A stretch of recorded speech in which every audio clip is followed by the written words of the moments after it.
ใช่ส่วนงูผอมตีเฮ้ยจะโปรโมทให้โย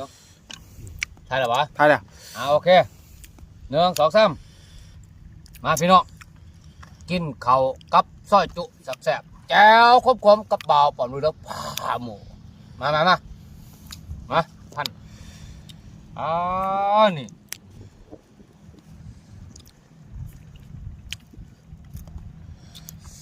ว้าย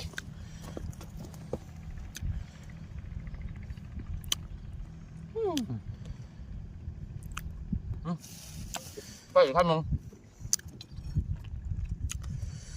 สัน ไป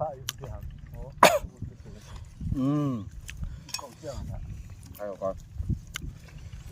ใส่เบิ้งมาดิชุกแรกกับผักนะพอดีเป็ด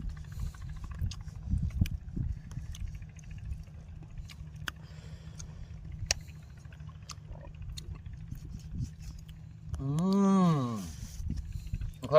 นี่ก็